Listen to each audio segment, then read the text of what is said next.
This hive has a problem. About 2 weeks ago, this hive swarmed. Yeah, in the fall it swarmed, one of those things that happens. And what we have to do today is go in there and make sure they have a good laying queen and we got some good brood in there, or else they're not going to make it through winter. I caught the swarm. It's doing good. Got to make sure they're queen right. And if they're not, I've only got about 2 weeks here in Illinois to make it right. Let's go in there, keep our fingers crossed, and see if they have got a queen in there.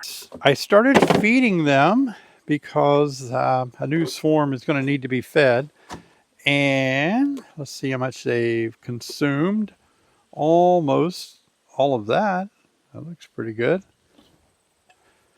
That's a quart. Here's a half-gallon jar. And about a half of a gallon. So they've consumed about 2 quarts in a week when I started feeding them.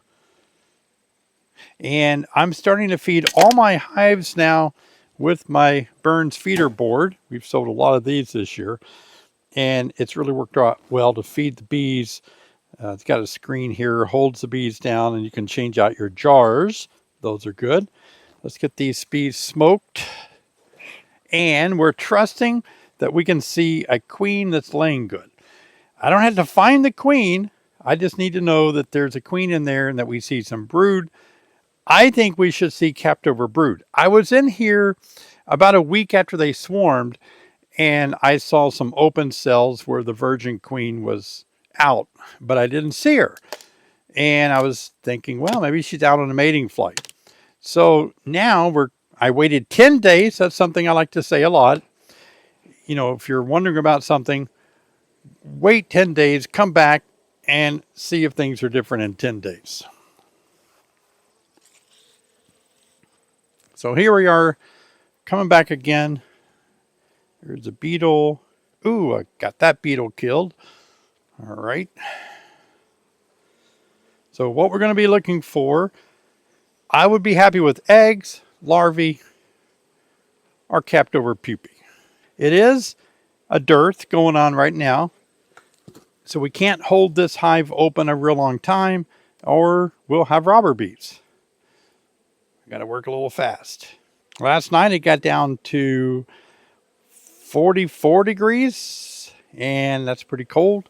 Here it is, October the 12th, almost 2 weeks into October, and we're still trying to get this hive queen right. Nice frame of honey capped over on that side. Yep. Capped over frame of honey on this side as well.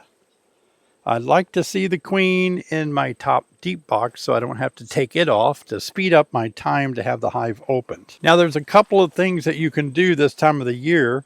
Take a piece of cardboard, make it cheap and easy, and just kind of press it down over the top of the frames that you're not inspecting yet. This will kind of secure your hive from being robbed out. It prevents odors from permeating up in the air. Another thing is you can take, if you have extra burlap that you use for your smoker fuel, you can take a sheet of burlap as well and lay that across there like this. Let's try the burlap first. Drones. I hear some drones flying. Can't believe we still have drones this late in the year. It's maybe not a good sign. Sometimes when a hive keeps their drones, it's because they don't have a queen. Okay, no eggs, brood, or larvae. That looks like brood, but that's just capped honey. That's kind of light brown. Capped honey. A lot of you ask me how I can work bees without getting stung barehanded like this. Well, I do get stung sometimes, but what I'm doing is working in slow motion, working very gently and slow. Just more capped over honey, more capped over honey, no eggs. Getting closer to the middle where I would expect to see some eggs. Now, what would you do in this hive if you look it over really good and it just happens that when they swarmed, the old queen left with the swarm and they attempted to raise a new queen. I saw those cells in here. What would you do if they failed to raise a new queen? All right, I'm looking carefully. I just have frames of nectar.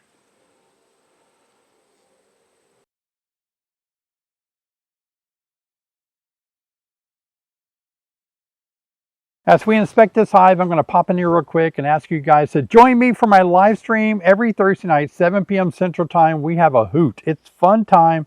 Hundreds of beekeepers from around the world, around the country get together every Thursday, 7 p.m. Central Time. Here's the link. We always have a teaching, some giveaways. Hope to see you then. Let's get back and see if this hive has a queen in it. Fingers crossed. Oh my gosh. It's been a nice hive all year. I hate to see it have problems this late in the year. But they chose to swarm. Yep, just more nectar. Looks like we're going to have to go in the bottom deep. Lift it off. Pretty heavy. All that honey in there. And let's put a burlap over the top. This is a good video for those of you that are wondering, is your hive ready for winter? Sometimes a lot of beekeepers spend time kind of manipulating their frames or boxes, making sure they're feeding them or whatever. But in this case, it doesn't matter what kind of hive this colony is in. If they're queenless and they have no way to raise a queen now, they don't have any eggs, they're not going to make it through winter. So you could feed them the next best awesome feed.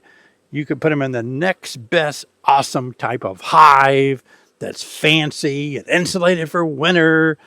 You could do all of that. But without a queen, the hive is going to fail. Every year we continue to lose more hives. With all the new gadgets, all the new hives, all the new types of feeding things, wraps and everything, keep losing hives. So it has to be related to beekeeping error. Mostly. I wouldn't say all of it, but this is a good example of how this could all fold without a queen. So here's a frame that could have eggs on it and it doesn't. And so that's a dead giveaway. Could have a new queen in there that hasn't been laying very long, and she might just be on one or two frames over here, over there. So we do have to kind of look around a little bit, but I'm not feeling good. All right, let's move some bees out of our way so we can pick the frame up. That's why I like to use a smoker. Some people say they don't use a smoker. Not many. I've heard a couple of people on my channel say they don't use a smoker. I don't see how you find a room to put your fingers anywhere to lift up a frame,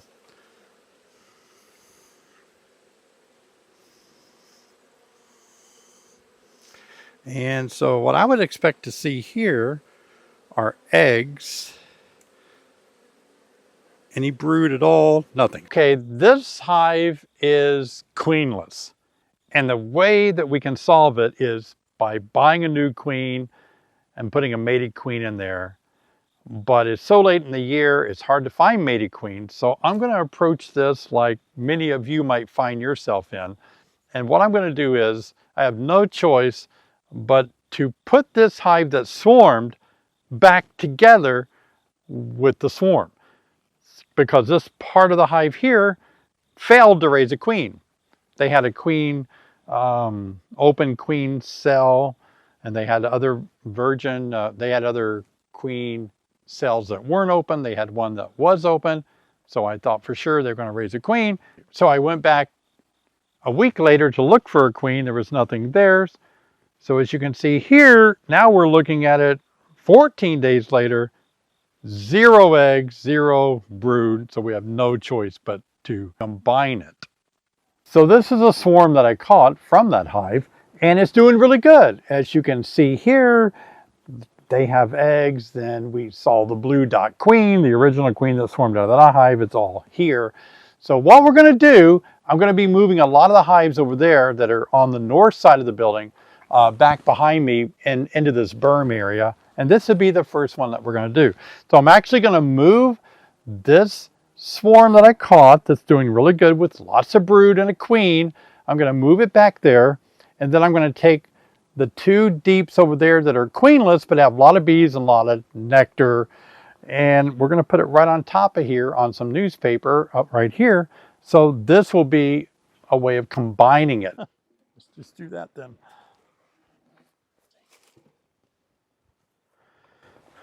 Small hive beetle? It was. Yeah. You enjoy my mortal that. enemy. Yeah, I know. You took pleasure in killing that beetle, didn't you? Oh, yeah. So they're not foraging much today at all. And this is one of my very first feeders I think I've made. I've had it for years and years and years. We actually make it out of a little different material now, but I leave it out in the weather. This particular board it overwintered outside on a bench, and I used to think they would warp or something, but this one never did warp or anything, sitting out in the weather. But anyway, I put these on there about a week ago. It's been a week, maybe 5 days ago. And these are little pints because pint jars are smaller, and it gives me the advantage because I'm always here. It gives me advantage to use a medium super instead of putting a whole deep box on here. And I have a lot of supers, you know, because you take your honey off and then you have a lot of supers left over. So this accommodates the height of a super box, like right over here.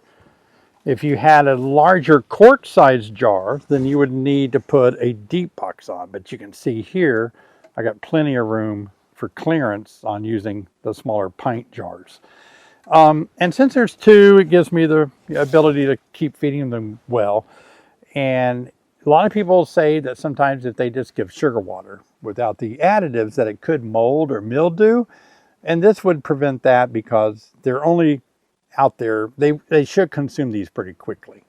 And so you can see right here, you can see the bees down there, their proboscis are trying to still drink or eat what was there, and now it's not. Oh, by the way, everybody say hello to Patrick. Hello, Patrick. Hi, David. Yeah, thanks for filming today. Appreciate it. So ideally, I would love to be able to pick this whole stand up with this deep box, with this feeder board on top of it, and walk over there where I want to assemble everything. Is it raining? It is raining, and working bees in the rain. All right, so let's do a little test, see how heavy it is. Oh, it's not terrible. I think I'm ready to pick it up. I think I lifted with my back. I'm glad I don't have to walk real far. All right, this is going to give us a great wind break.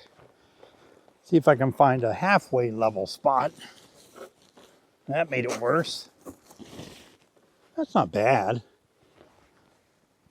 How's that look from your angle, Patrick? It looks like it's leaning that way a little bit. Yeah, it is, isn't it? Yeah. Yep. I think that's just going to be the way it is, probably. Same. That's not bad. It's leaning forward so the water runs out. There you go. Way to plan ahead. What I wanted to also address is, since I moved this hive that's foraging or whatever, a lot of you might be saying, well, are you going to have to put something in the front of it because you moved it? Oh, that's about probably 10 yards that I moved it. But the reason I don't have to do that is because of this right here. Nobody's foraging. It's over. It's a dearth. Foragers are never going to go out of here and go get something anymore this year. So I have no problem moving this hive now and doing what I want to it because they're not foraging, and they won't forage again until spring. And at that time, all the foragers will be new, or if there's any left over, they'll take a new orientation flight. I'm optimistic. All right, so let's get this top. Are you filming? Yes. Let's get this feeder off so we can get the newspaper down. Be a chance to kill some beetles if we need to.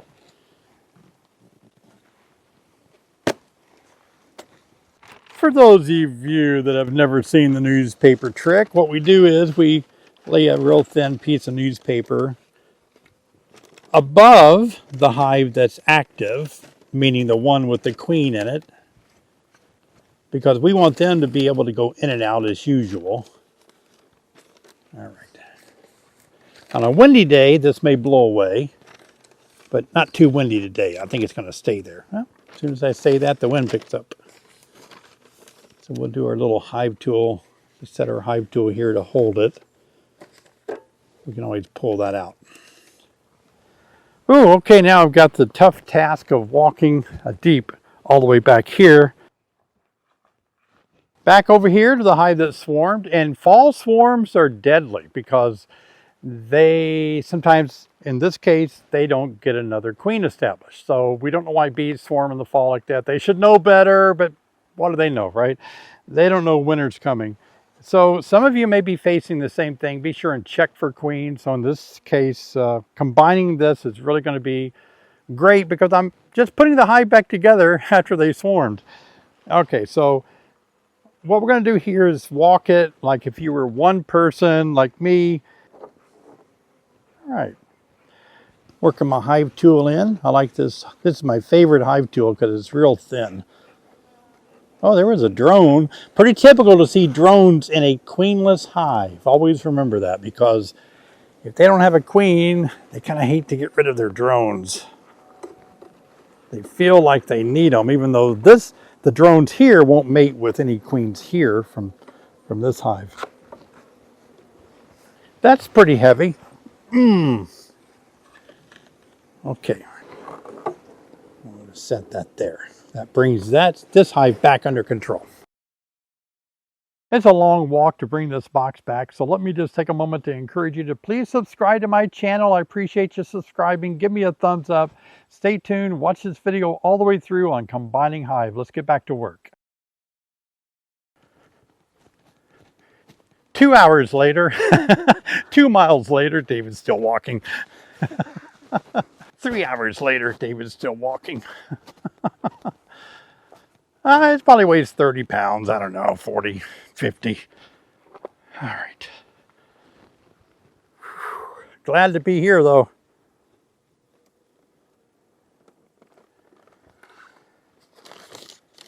I'm a little bit off, but I can adjust to here. A little more. Perfect, right there. Now let's take our hive tool out that was holding the newspaper down. Voila. Perfect. Now we got one more to do. Did you put slits on the paper? Oh, no, I didn't. Is that important? All right. Slits in the paper. Let's see. It's good to have a cameraman that can keep me honest. Maybe I can do it like this. That worked. All right. Square her back up again. You know, this hive is not being robbed out. No robber bees, but yellow jackets. We have had a lot of yellow jackets. Have you seen any yellow jackets, Patrick? Huh. I got stung by one yesterday. Working bees? Yeah. Oh my gosh. No bee stings, but you got stung by a yellow jacket. Yeah, I got stung by a honeybee too. And a yellow jacket. It climbed in my bee suit while I was getting ready. And when I put it on, I got stung in the arm. Oh, but darn. So that's kind of funny. And to me, it hurts worse than a bee sting. It itches like crazy today. Oh gosh. All right, let's get the other deep. What we're going to do here, we don't need the bottom board. And for those of you that are new to doing this, the bottom board and the deep, they're always stuck together. And so before you think you can just lift it up, you've got to do a little separating. So get a close up over here, Patrick. Yeah. So I'll try first just to slip my hive tool right here and see if I can loosen her up a bit. There we go. You hear that pop? There. Now she'll rise up without the bottom board. So I think we can just walk off with this bottom deep. So Patrick, I'll hold the camera while you do that. He just laughs and laughs. Okay, here we go. A lot of people don't realize that beekeeping is hard work. 2 hours later. 3 hours later, still walking. All right. Coming in for a landing. I would like to center this hive up, square it up a little bit. It's kind of leaning forward. All right. Opposite corners will square all the corners. Put hands like that. It's perfect. Now, got to put our feeder board on while we're suited up.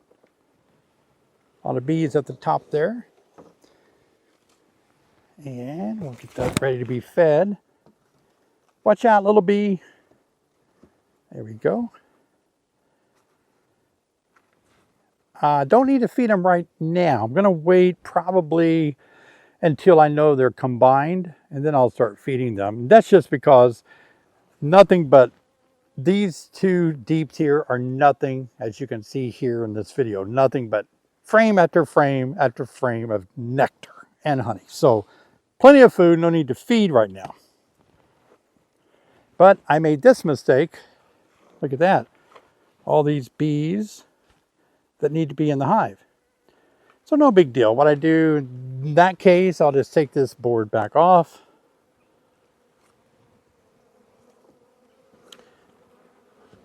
And do this. Mostly off. Here we go. All right. Put any more out front here that may be attached. And we'll put the lid on. I'm going to get a board, Patrick, and put it under the front legs. Fall. Is it? Yeah, it is. Do I need to call 911? Are you old? Did you fall? Did you break a hip? I'm okay. I did not fall. I don't want to be that person that is accused of falling. At our age, when you go to the doctor, Patrick, do they ever ask you, have you fallen? Every time. Do you feel safe at home? I know. They've met my wife. I'm like, what do you think I am, 95 years old? I'm not falling. I'm not that old, people. I walk around with beehives that are 50 pounds in my arms and I don't fall. Don't ask me that question. We probably have some nurses and doctors watching and say, there's a reason we have to ask. All right, watch me fall now. Just pass out and fall over. All right, I need to get that under there. Let's do it one leg at a time. I guess you're going to need me? No. Wow, that's gotten to be quite heavy. There's one leg. Let's try the other one now. All right. Much better. I like it. I almost love it. I like it, and I almost love it. Okay, so 3 deep boxes is just more than I want to go through winter with. And so I'm going to just wait around another couple of weeks, come back out here, and I'm hoping that some of these are not as filled out, and I can kind of, get rid of one of these. And Patrick has a yellow jacket on his hand. And that way I can get it back to 2 deeps. Now, a lot of you might be thinking, why don't you just overwinter 3 deeps? And I could, but it's a lot of space, and I don't like that much space. But never say never. I might do that. By the way, Patrick, you can take a look around. This area here is really a nice berm area. So this is to my south right here. So this blocks the southern wind. And this wall over here is to the north. So it blocks the northern wind. Predominantly this winter, all my wind is going to be coming from this direction right here. It's going to be from the north.